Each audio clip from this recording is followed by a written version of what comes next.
Olá pessoal, tudo bem? Aqui o professor Marcelo Pertilli, professor de Direito Penal, Processo Penal, também trabalho Direitos Humanos aqui no Rico Domingos Concurso. E hoje te convidando para que a gente possa dar uma olhada na última prova para agente penitenciário, DEAP, aqui de Santa Catarina, já que estamos aí na iminência de sair o edital para esse mesmo cargo. Bacana? A prova foi em 2013, quem realizou essa prova foi a Banca FEPESE. Então vamos lá, dar uma olhada nas provas de Direitos Humanos, na prova de Direito Penal e também na prova de Processo Penal, certo? Vamos começar pela prova de Direitos Humanos, depois você procura aí também pelos vídeos de Direito Penal e Processo Penal. Bacana? Bora lá dar uma olhada. Assinale a alternativa correta acerca da Declaração Universal dos Direitos Humanos. Moçada, tema clássico de provas que pedem noções de direitos humanos, obviamente o contexto histórico da Declaração Universal dos Direitos Humanos, lá de 1948, no que diz respeito à criação da ONU, né? Então, fique esperto, a Declaração Universal dos Direitos Humanos, ela não tem uma força legal, mas é uma norma internacional muito importante porque ela fomenta que estados comecem a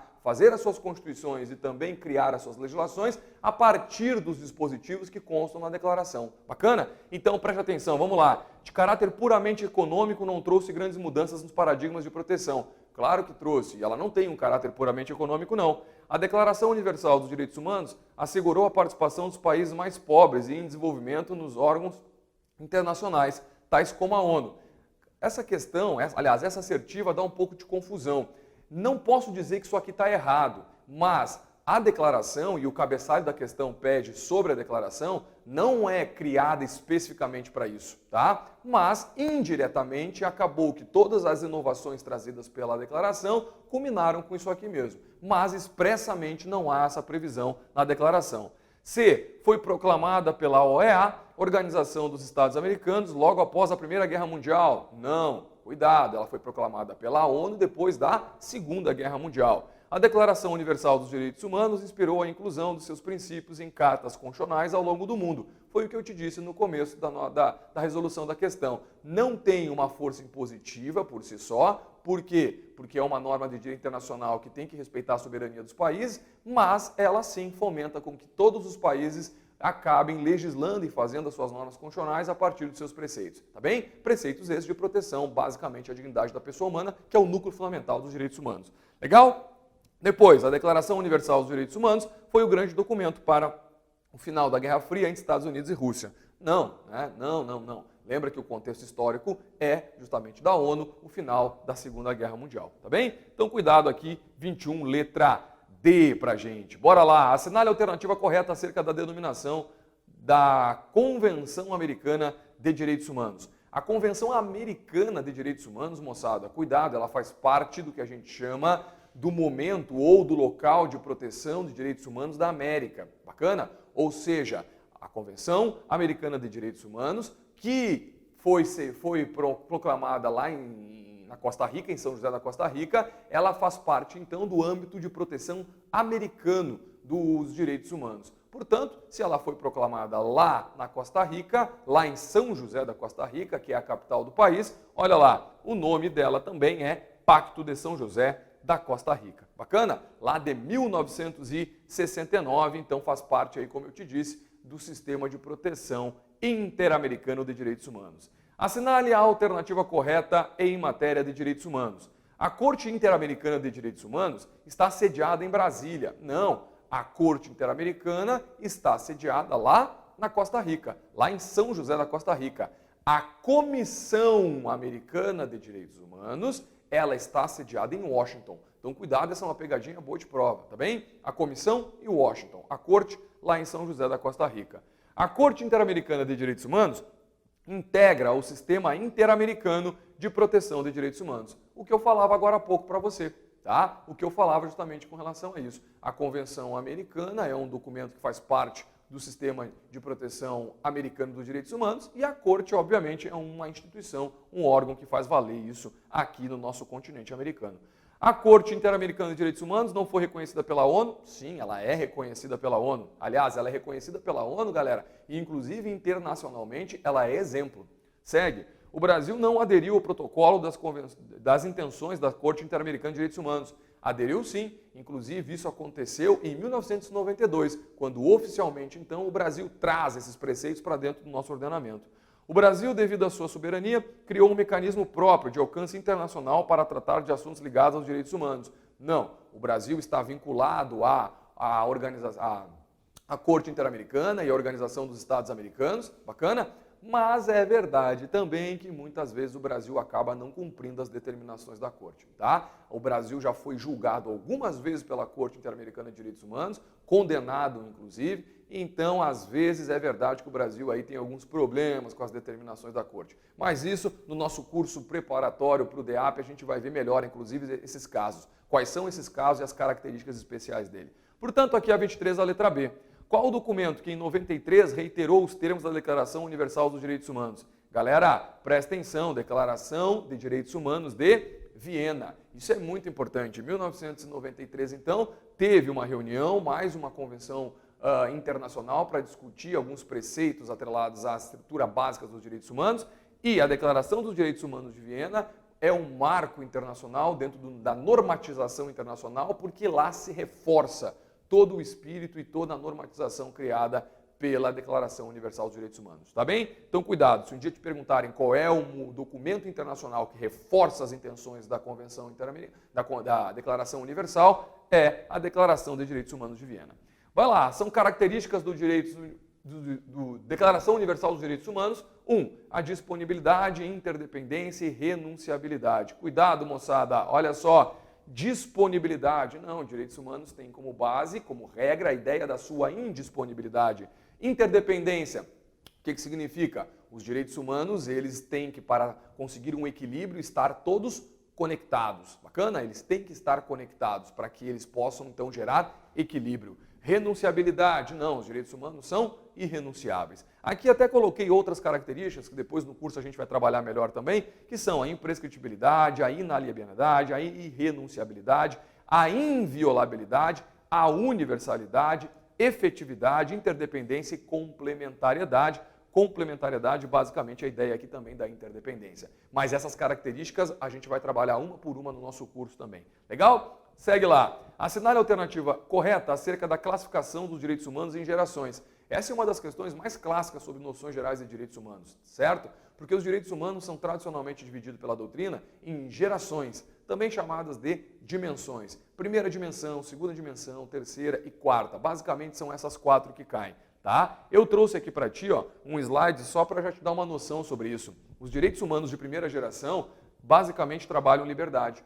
Depois de segunda geração, quando a liberdade já mais ou menos se efetiva, mas pelo menos formalmente, a gente começa a ver que não basta ser livre, as pessoas têm que ser livres e iguais. Depois, a ideia da liberdade, igualdade, depois vem a fraternidade, ou seja, a ideia de que o ser humano tem que estar disposto a também ajudar.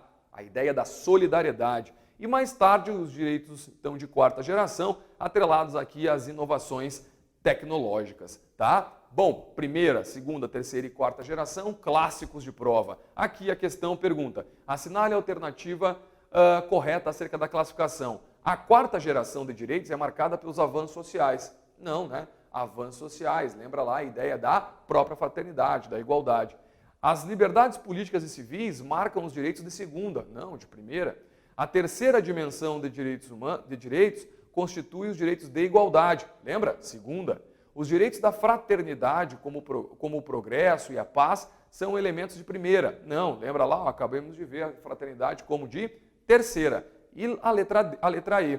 A quarta geração de direitos é ligada aos direitos tecnológicos, como o direito à própria informação. Bacana, acabamos de falar sobre isso, tá bem? Esse slide aqui é bem importante, mas fique tranquilo, no nosso curso nós vamos trabalhar basicamente uma por uma dessas dimensões e as características de todas elas. Isso é tema clássico de prova de noções de direitos humanos.